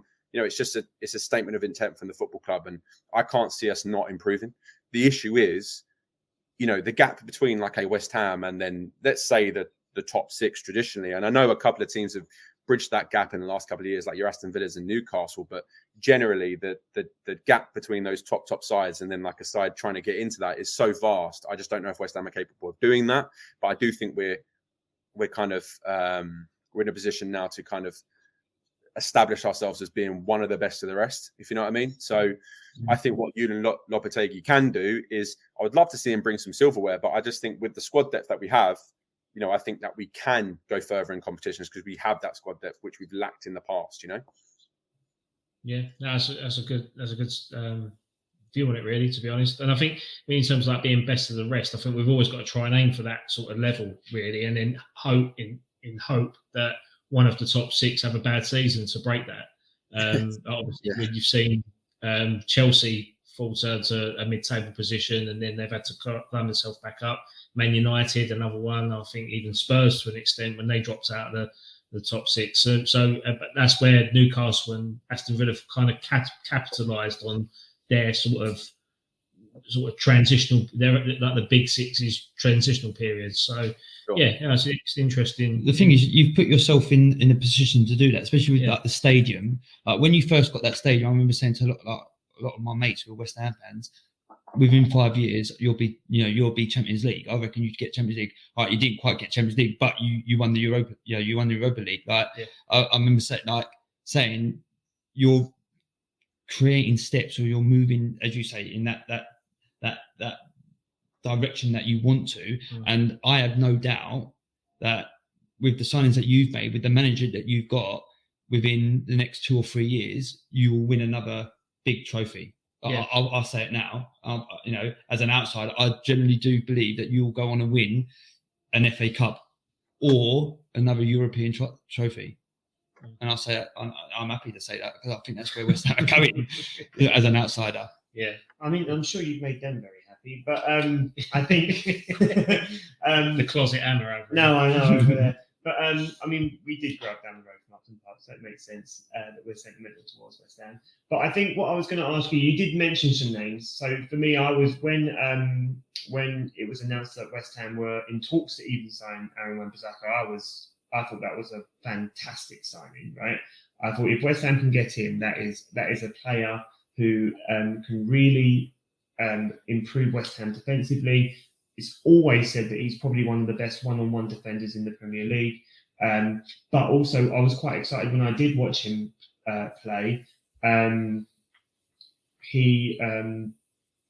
West Ham, he started to run forward with the ball like he did at Crystal Palace. And you didn't really see that as much at United. So I think he's a really exciting signing for you guys. But what I wanted to ask you was, you've got your new manager, he's got his new project, and I think new projects and new managers are characterised by signings that then take the team hopefully in the positive direction. So if you look at Arsenal, people might say Odegaard was that transfer, right? Mm-hmm. So for you, who do you think that person could be that really takes West Ham forward and maybe starts pushing towards Champions League places in the future? Truthfully, I think you've nailed it on the head with Aaron Wan-Bissaka, and I think it's one of two signings actually. I think you look at West Ham last year, we prided ourselves on being this defensive kind of team under David Moyes, but we shipped 70 plus goals in the league. And I think, if we had conceded a few less goals last year, we might have ended up finishing much better off in the league. And I think, the signings of like Max Kilman, for example, and Aaron Wan-Bissaka, I think they shore up our defence. Jean-Claire Todibo, of course, we all hope he's going to be very, very, very good. And we hope that, we've seen enough in his career to suggest that he will be, but he hasn't done it in the Premier League as of yet.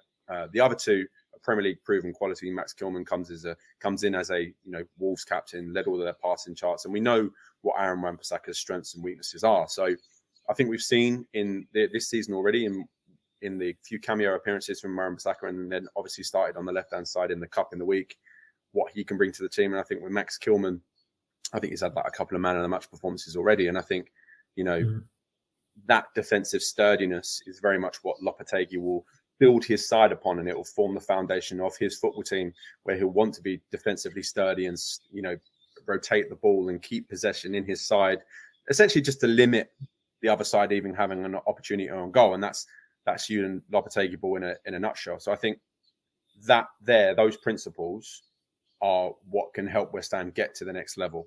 It will just be interesting to see how that works against the real elite side. So, for example, tomorrow we have Man City. Man City trounced most teams in world football. It'll be interesting to see what Man City look like against West Ham when West Ham are playing that style of football, because they'll probably batter us. You probably can't get too much from the game.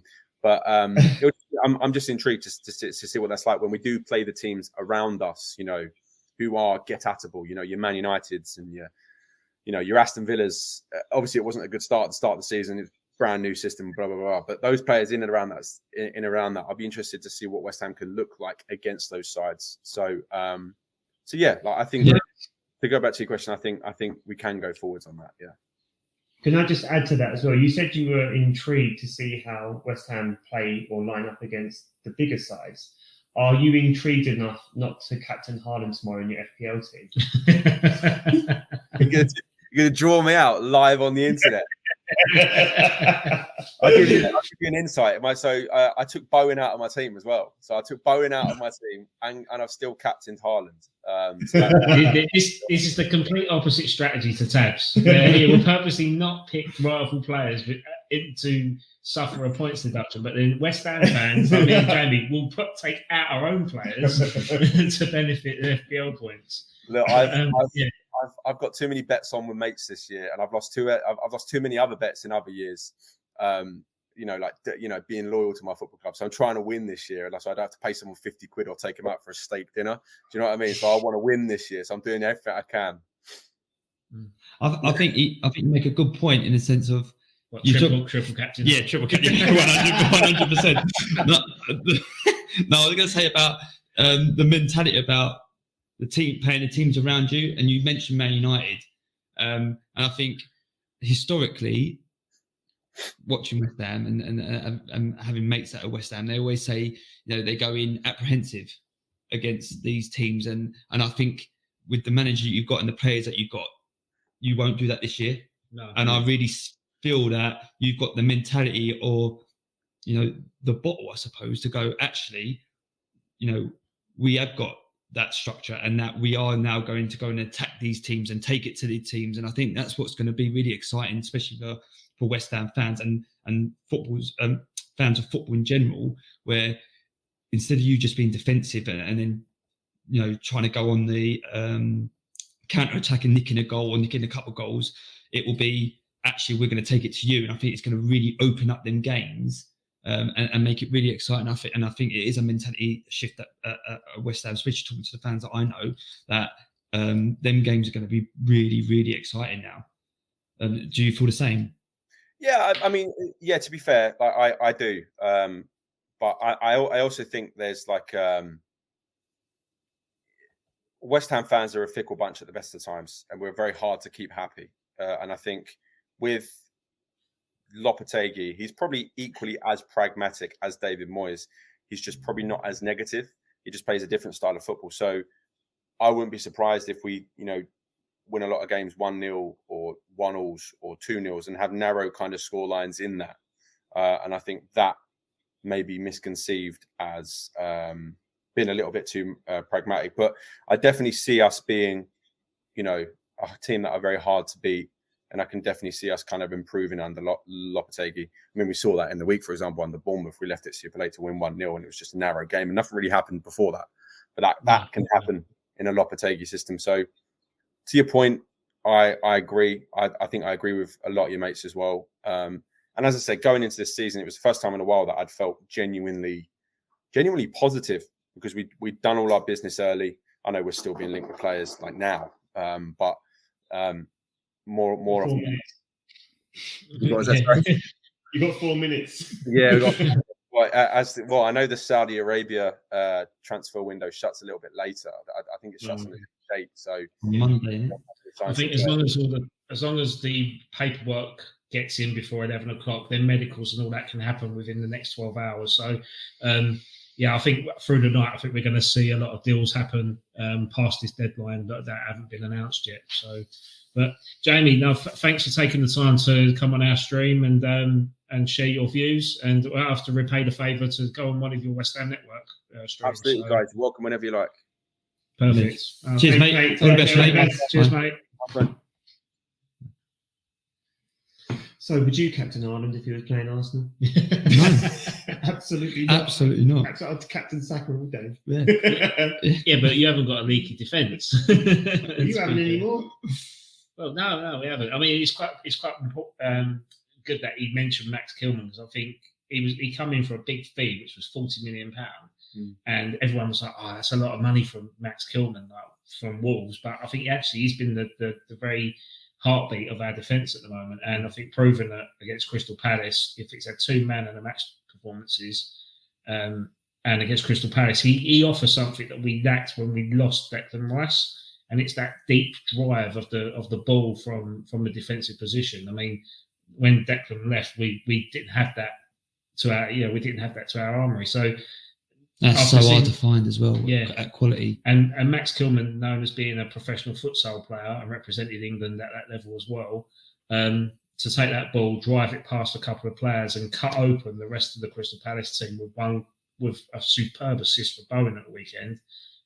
Is something that West Ham have massively lacked, and I'm glad they've addressed that. We spoke about Saliba being like so important. How important is keeping Bowen?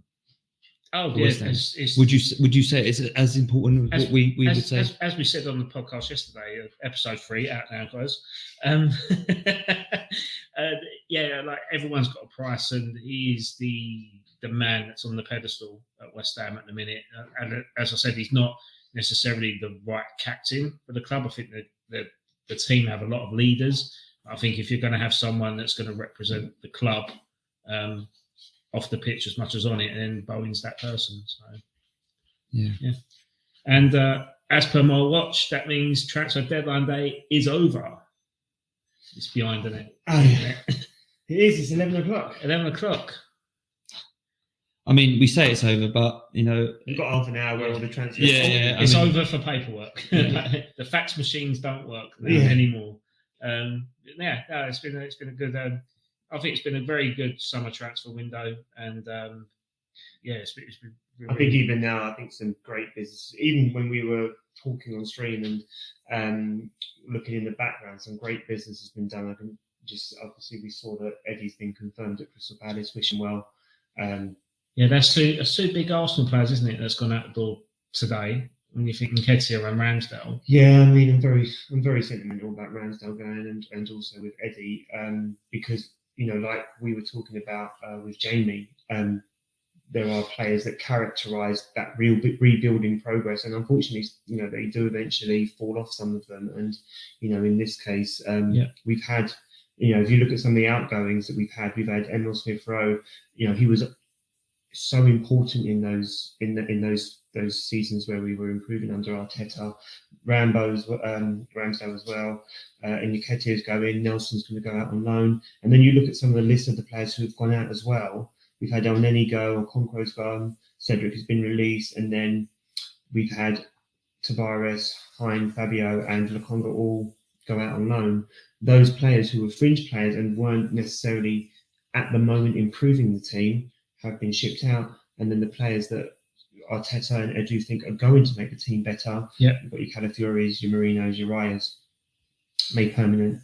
Neto and then Sterling.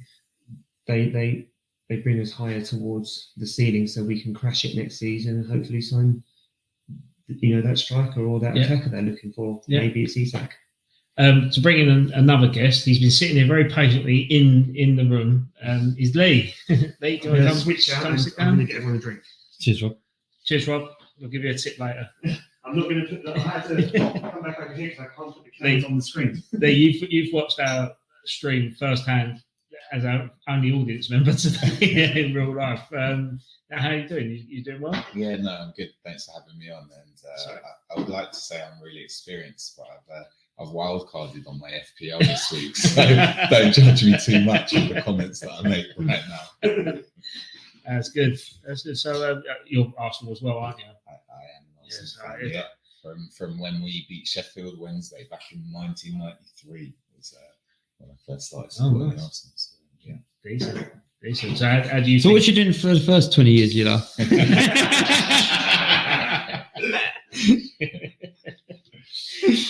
Excellent. Good one. So you just want to give a bit of background of how you two know each other? Yeah. So and Rob as well. Yeah. Do you want to explain it, Lee? So I'm Callum and Rob's brother-in-law. Oh. She picked well. He's an Arsenal fan. That's all that matters. The first question we asked him. Actually, we love Lee so much that if he breaks up with our sister, we're keeping him. He's part of the settlement. Yeah. So, how do you feel about Arsenal's transfer activity? I think there's been a lot. I think it's been more notable outgoings than incomings, hasn't there? Which is, I think with Reece Nelson going to Ipswich on loan, he will be the last player that played under Arsene Wenger, and so you'll have a complete new squad that are completely detached from Wenger now. So so I thought it was quite interesting listening to the people before talk about what you guys said. I mean, I'd give us an 8.5 for the window. I think we've had a great window. There's been so many where we finished it and we've still got lots of the players where we're like, we need to get rid of this person, we need to get rid of that person. You know, Cedric, every year we were like, we need to get rid of Cedric, right? And this year we've managed to get rid of all the players that generally don't really play. They come on for a couple of games, 10, 20 minutes, and we cleared them out, which I think is sad equally because, you know, I'm really going to miss Smith Rowe, Nketiah, a lot in there. About Smith Rowe, you know, and we've got rid of Ramsdale, you know, fantastic player, but I think it had to happen. And a couple of years ago, I listened to them talk about how do you get Arsenal to the next level, and it was about being ruthless, and I think we've done that this window, and we've got rid of great players, but actually we're only looking at exceptional players now. So I think really good window. Really pleased with Calafiori, Marino, getting Sterling in, fantastic. Raya counts as a signing this window as well. So for me, a great window. I think, you know, up there as top window out of all of the other teams as well. Yeah, I just want to jump on what you said. I think you make a very good point about that, sort of touching on the mentality of Arsenal. And, you know, we said about getting rid of players. You mentioned about getting rid of players. And I think, you know, even though they're decent players and, you know, some of them potentially still got potential to go on and do big things in football, I think Arsenal have now set a precedent that, you know, we've got a mentality of being the best and wanting the best. And I think, you know, having certain players that, you know, maybe were still from Arsene Wenger's tender, they came with a certain mentality. I don't want to say, maybe sound really harsh, of having a loser's mentality, or, you know, or because let's be honest, at the end of Arsene's reign, it was hard. It was hard. I think it was hard for most fans watching it, but I think, you know, for them players to have that, to, you know, get battered, you know, mentally battered each week, and then have that pressure on them. I think, you know, having them slowly push out, it only then brings in these players like us, you know, bringing somebody like Sterling, who is a winner. You know, what a massive impact bringing Jesus in and Shinchenko, and how much that changed to bring something like, you know, that we are bringing now this window. You know, it really shows the mentality that Arsenal now do have. And I think that's a good point, actually, because in the Wenger era, we always played our best when there was no pressure. We would pop the ball around, we'd score loads of goals, etc. And then outside of that, as soon as the pressure came, we'd lose the game. And actually, Arteta's really changed that with the, you know, no, I'm getting rid of Ramsdale. You know, when Wenger would have kept Ramsdale all day. For the next 10, 15 years. He wouldn't have made change, you know. And that mentality, like you say, is I think for me the change that will get us to the number one spot at some point soon. Guys, can I just jump in? I don't know if you guys have already spoken about it, so I was doing chores. But Chores. Reece Nelson is not going to Ipswich. He's going to Fulham. Oh Wow. It's off. He's going to Fulham on the season long loan from us. I've got a real important question to ask here. Adam, normally it is West Ham buying Arsenal, players, the ones that don't, maybe coming to the end of their career or quite not quite. When was the last Arsenal player to sign for West Ham? Oh, was it? I want to say directly from Arsenal. Is it Ian Wright? I was going to say Lucas Perez. Ian Wright? No, Winterburn. Lucas Perez. Lucas Perez. Was it? Yeah, Lucas Perez. £4 million. I thought the bullshit.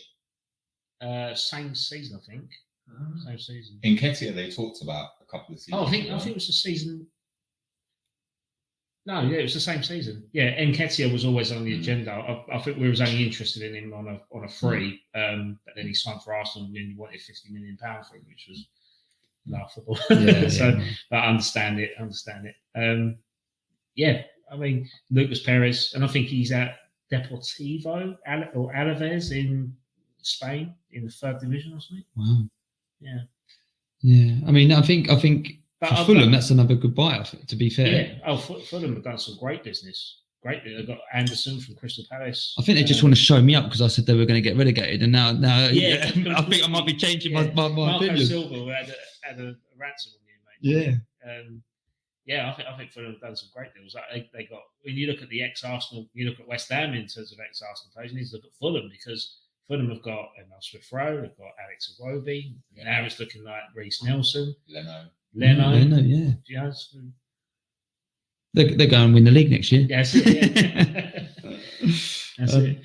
But yeah, some interesting deals that come through the pipeline. I mean, I've just seen there that James Ward-Prowse has gone to Nottingham Forest on loan 1 year after signing for us. I've got another question. So I was having this conversation with my barber earlier, actually, and I said, I'm surprised you've let him go because, I think he's a quality player.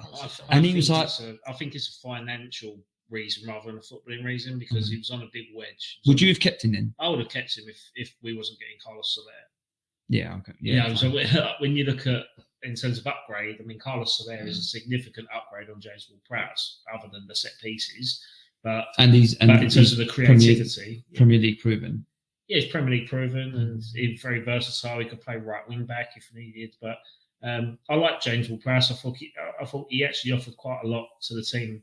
I think he had quite a lot of goal involvements last year, and I'm sad to see him go. But got Carlos Soler coming in, who I think is a better player, and will come in for less money on loan, and it's just getting the wages off the book, isn't it? What with the new PSR rules and format coming in, we've got to abide to those amortization.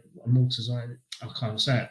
Amortization ruling. Yeah, so, I mean, it'd be interesting to the ones that haven't abided by it, what the sanctions will be, and if there is any sanctions now severe. Yeah. Well, the ruling is you can spend up to 85% of your entire revenue on players' wages and transfer fees. So I think it worked out that West Ham could spend £160 million without ever breaching it. And also with the money in the bank with Declan Rice that we're getting over 3 years. But Arsenal, it worked out that you could have spent like £312 million. And it's quite interesting that you haven't. So it'll be interesting to see how that works out next season. Especially as some of some of the lads that have been on tonight have mentioned about getting Isaac in. Yeah. And how much would we have to pay to get him in, and would that have made the difference? Well, we won't know till the end of the season, but would that have made a difference? Like I say, you want two exceptional players like Isak. You're probably looking at over £120 million now because of the length of his contract. So if you've bought two of him, that's 240 million quid, and then obviously you're in a better position, but then you can't invest more over the next 2 years because you're spreading that cost. So and that's the point. I mean, how do you feel about the running of West Ham as a club and stuff? Because if we talk about it as Arsenal, this is another podcast in itself. Don't start them off, please. No, in terms of, in a nutshell, I think controversial at times. I think they as much as a lot of the fan base are up in arms saying that they don't listen to the fans, I think they have, because they've had to make a change in terms of the structure of the club. I mean, we had no scouts at one point, and we were relying on agents to get players in. So I think you do have to give them some credit in terms of looking at that structure, refining it, getting Mark Noble in to be a sort of middleman director for the top guy and the academy. And I think the way our academy is run is a lot better than what it used to be. We're not bulking through player demands of like the Reece Oxford's coming in and asking 40 grand a week because he put Özil in his pocket once. It's that sort of we're not going to bow down to that. So we've let go quite a few youngsters, and a lot of the fans have gone, "Oh, I can't believe we let go of him. Can't believe like Sonny Perkins has gone, or Harrison Ashby's gone to Newcastle." But they've done nothing. They've not proved themselves. I think Sonny Perkins is back at Leyton Orient after going to Leeds, and Harrison Ashby's just gone to QPR. Like Newcastle sold him. So it's better. I say, I think in terms of the what's that, Rob? Probably in the nose. Apparently, it's done. The Sterling thing is. Sterling's done. So I think in terms of the running of the club, I think it's got a lot better. But there's always the treatment of the fans, which is always the question with the board. Because that's one of the things I think you see the light is really shone at the end of the transfer window about which clubs have run really well and prepared to buy people that they've planned for and fit into their team, compared to some of the other clubs which are just slapdash. We need to buy someone right now, going a little bit crazy. We've really seen that today, I think, without calling out some of those clubs. Whereas Arsenal, West Ham, a few others, Palace, have been a lot more, these are the players we want to buy. This is what we're going to do. And, we're going to settle and not lose, our shirt over someone that's not going to improve our team. I think one of the clubs that should get a mention is Brighton, because I think Brighton have, I know they've, it's Tony Bloom, isn't it, that owns the club, and he's famous for the Moneyball strategy. So he's implemented that into Brighton. So they'll go out and buy 30 players that are less than £500,000, and then hope that 3 or 4 of them become £20 million players to get their money back. So that kind of structure has worked for them to get where they are now. But now they're buying really good players. That they bought Matt O'Reilly from Celtic for £25 million. They activated the Jorginho Rutter deal from Leeds for £44 million. They've bought that for Ferdi Kadaglu, the Turkish left back from Fenerbahce. I've hashed his name, but it's Ferdi. It's a good effort. It's Ferdi to most people. I think they've got an exceptional squad now, at least for Brighton standards. But I think even for any team in the top 10, I think they've got a really solid squad now. Well, the thing is, they've proven it. In the first 2 games, we just hope tomorrow they'll have an off day. And we turn up. But I think that, I think that they could be potentially a team that West Ham are going to have to step up, and that's going to be a good test. In all the years that Brighton have been in the Premier League, West Ham have only beaten them once. That was last year. Wow. Well, you definitely want to be changing that this year. Yeah, so we want to keep beating them. Well, I think we didn't lose to them last year for the first time. In a 2 negative fixture. And on the Brighton note, Billy Gilmore's gone to Napoli as well, which again they keep trying to keep building on top of players, don't they, to improve their team. They've got Minty as well. Not the bloke from EastEnders. I mean, they've got Minty in middle of the park. I'd say that they're finding these talents. I think that they even brought Ibrahim Osman, that West Ham were after, but we didn't buy him because he only played on AstroTurf. Debatable, but he ended up signing for Brighton for £15 million on a pre-agreement, and now he's out on loan to Feyenoord, I think. They're buying these players. They've done the same with Mitoma. They bought Mitoma for something like £4 million, shipped him out on loan for a year, brought him back, and he's like a £70 million player. And you can't knock their strategy and the way that they do their transfer business. But, I think Brighton have been very, very good. I think Ipswich have been good because I think they've had to, but they've bought young players that I think if they go down, they could keep those players and then aim for a push in the Championship again. So they've got Calvin Phillips on loan. They bought Liam Delap of Man City. I think they bought players that need to Sammy Smodic show up, don't they? Yeah. They need to prove something. You know, Calvin Phillips needs to prove something. I think, you know, Ipswich have got a team that will fight, and I think they're going to have to fight, but I think they will fight. And as you say, I think they will be able to retain some of them if they go down, and they're only going to be better for it, you know, in wherever they are next season, the year after. To be fair, yeah.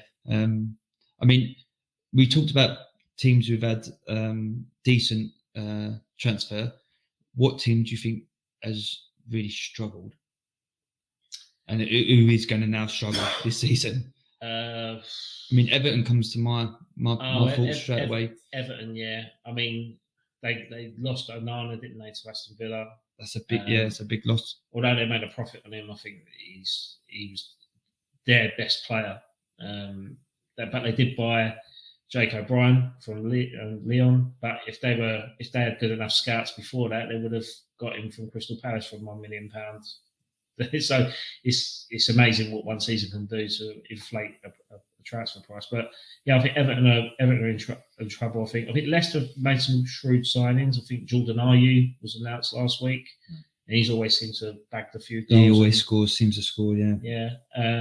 There's quite a few teams. I even have to give credit to Spurs because I think they've bought some really good players, and they've actually spent the second highest on a single player in the entire transfer window. And that Solanke? That was Solanke for 65 million. So a lot of the fans will question their Daniel Levy's commitment in terms of financial backing, but spending £65 million on a proven number 9, you can't complain about that. Do you think he's going to help him to take him into that top 4? I think he'll assist them.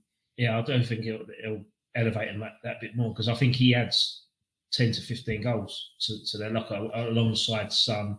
They've missed that 30-goal striker, haven't they?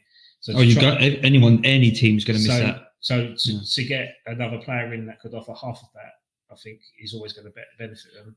And I think on that point, because I probably need to jump out in a minute and give Rob back the hot seat. But one of the things that Tab said was about players that Welliot, and Solanke or Welliot, right? And he was sort of saying Havertz hasn't done enough of that.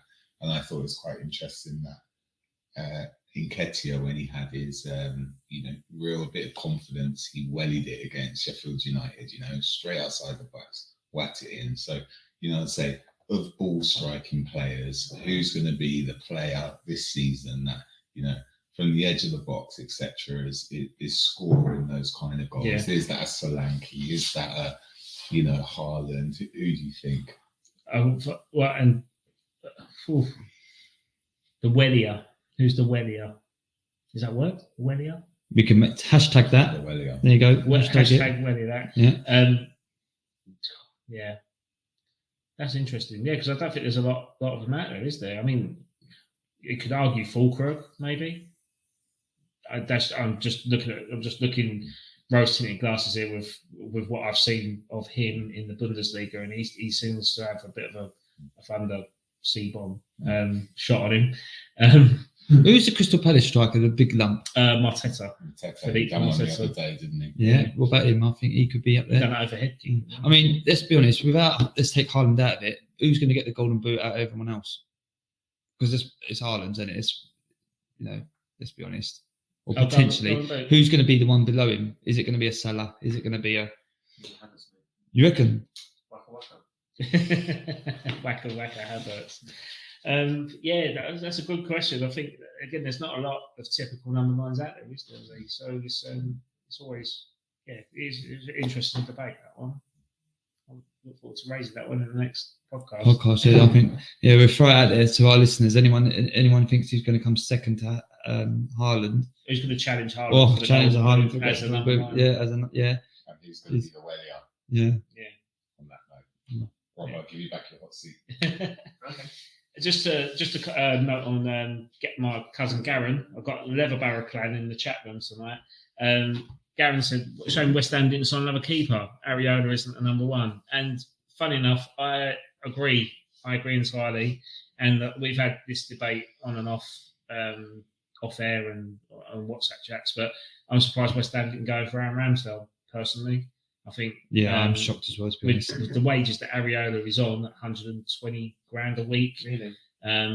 He's 31 years of age. I think his ball distribution is quite poor, despite he does have a good shot stopping ability. He should do, because he's a goalkeeper. He should do. Yeah. No, you know what I mean? You know why? Because that's his job. No, that's his. I agree. No, I mean, why this podcast is called. As a goalkeeper, that is, that's what he's meant to do. That's his job. That is, that's what he's meant to do. But I mean, I am shocked, to be fair. We were talking about this before, and I think Aaron Ramsdale would have fitted in lovely. And again, you talk about having that core.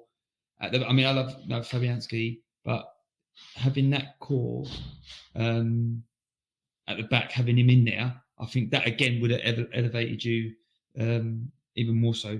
Yeah. So Garen, I agree, mate. Garen's a goalkeeper like yourself, so he's of the opinion. I think that's something that frustrates him every time he watches West Ham. Is you hone in on the position that you play, so you familiarise yourself in that situation. But Areola's a professional goalkeeper, and you ain't, Garen. Sorry, mate. but talking about Ramsdale, he brings more than just being able to play at the back and obviously doing his job. I think he is a leader. He was a leader at Arsenal until he was, saying that, even when he was off the, on the bench, you could see he lived it. He still was in and around the team. He still, every celebration, he cheered everything. I think having someone like that in your squad is massive. And I think, I think it's a massive loss to Arsenal. I still think it's going to be a massive loss, because I think he brings a lot to the squad. But having him go into someone like West Ham, and I think him going into Southampton will raise that, because he brings so much more than just playing his position. Yeah. He makes Southampton so much better. And I can't remember who it was now, but Southampton have made a couple of signings today, haven't they? They've got Max. I think they've got Max Cornet on loan from us. Oh no, they signed Ryan Fraser as well. Ryan Fraser, because he had his contract terminated at Newcastle, so that's happened. But they've had a pretty good window. They bought Flynn Downs off us after a successful championship season last year, and that was near £20 million or £18 million. I think that's great business by West Ham, to be fair. Yeah, you're right. But they've also bought players that, should they get relegated, have the potential to help them stabilise or do one better. With the exception perhaps of Ramsdale, because it looks like I don't know how the Arsenal clauses work, but if Southampton were to get relegated, I wouldn't be surprised if he was sold, because he'd be one of their more valuable assets, wouldn't he? Yeah, he's definitely an asset. It's a shame, isn't it? Because he's such a good goalkeeper, but he gets transferred about so often. I think, he was a youth player at Sheffield United, went to Bournemouth because Sheffield United had to sell. So he went to Bournemouth, he progressed himself there, he settled down, met his wife, built his new build house, and then Bournemouth got relegated, so Sheffield United bought him back, played for Sheffield United, and then they got relegated, and then Arsenal come in, and then he's been that sort of keeper to bring you on to that next level to get Raya.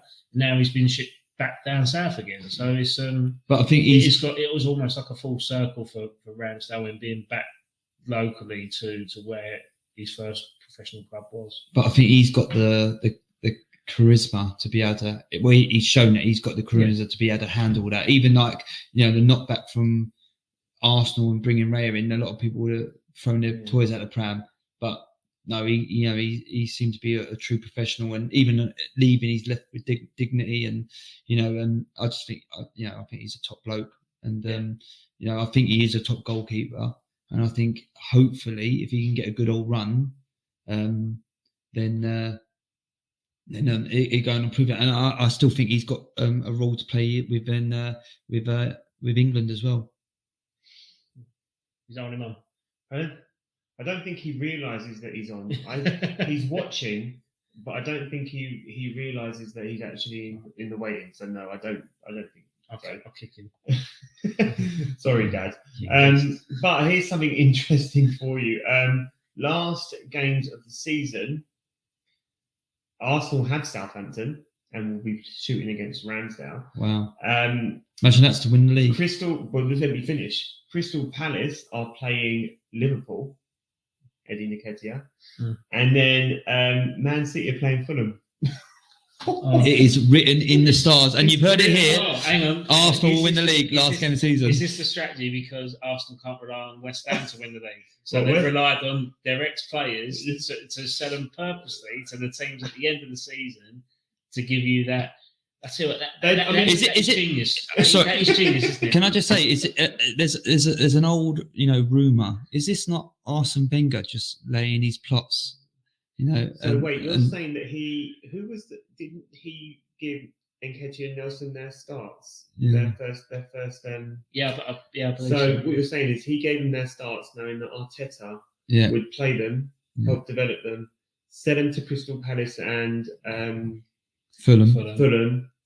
All for us to win the league. For us to win the league into that. Yeah. He's done it again. Yeah, he's done it again. Get the boys back on. Tabs, get back on. We want to know what you think. It is a good comment. Pope from Newcastle is better. He's good at crosses. Oh God! You can tell. You can tell Ryan again. You can talk about Ryan again. That sounds like my dad. It sounds like my dad. It is my dad. Garen's on here and said he would have went for a cheeky bid for Pickford. I think it's a fair shot. Do you reckon they would have got him? Do you reckon, would you reckon Everton would let him go? Again, like they're in. I know they're in trouble. Potentially in trouble. And who knows? This could be one season too much for them. They get relegated, so they might have to sell him. Maybe Garen, that's a fault for next season when Everton are a Championship club. Maybe and get him on the cheap. Do you think? I don't know if I rate Pickford. Sorry, Everton fans. I don't know if I rate Pickford. I'll do rate Pickford. Yeah, I think he's a lunatic, isn't he? And all good goalkeepers are lunatics, aren't they? Deep down. No, we all all goalkeepers. I mean, Lehman, they're all nutters. Yeah, David. I agree with you, but I don't know. I don't know if I rate him that highly. But West Ham have signed Carlos Soler on loan from PSG. That's a nice little deal. I thought he was going to say Pickford coming in. Yeah, West Ham have signed Pickford. There you go. Do you think Newcastle are going to struggle with it? I mean, obviously, Gay gate. Are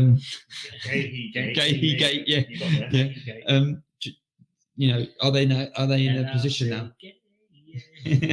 I'll tell you what. Can I jump in on that? Actually, I predicted that Newcastle would go on this year, and actually now I have some concerns because I also predicted them to win a trophy this year. But I also said in that first podcast that if things don't go well, Howe could be one of the first managers to really struggle with their job. And I think there has to be concerns there. I know that Tonali has just started playing football again. Yeah. I mean, that's like a new signing, and he looked good. I hate the cliche, but you're right. He did look good.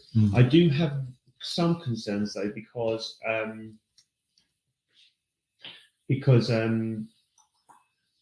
it looks like Anthony Gordon is here for a fun time and not a long time at Newcastle, and it'll be interesting to see if he does go to Liverpool, which I think is probably his preferred destination. Yeah. I know that other clubs were sniffing around. Apparently, even Arsenal was sniffing around at one point, which, if you've been listening to the Martinelli stuff, is kind of plausible.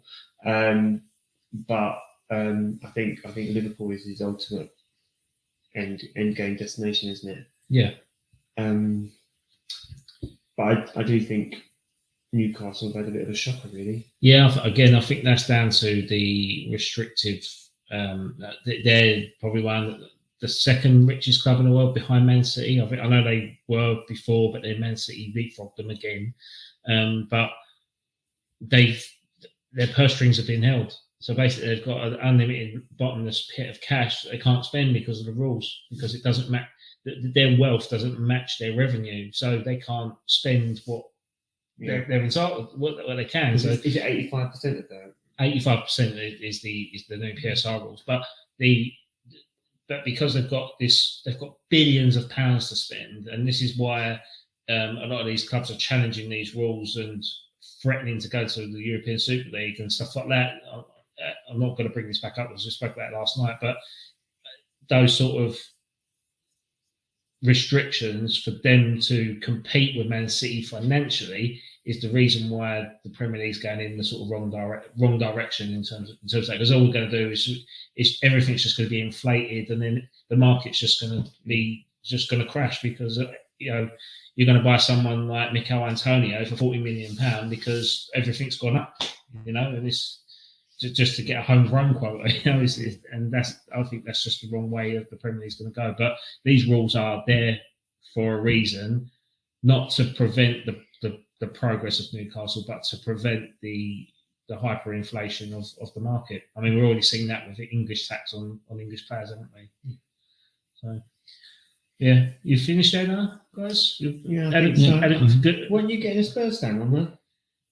No, they bottled it. Spurs. Funny enough. Proper Spursy. No. Yeah, they were supposed to come on, but they bottled it.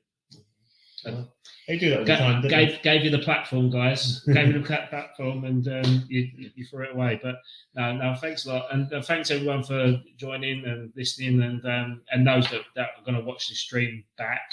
I'll say thanks for tapping in, and hopefully we'll see you soon. And keep listening to our podcast on Spotify, Amazon, YouTube, Apple, you name it, it's on there. So thanks a lot, guys, and we'll see you soon. Take care. Night.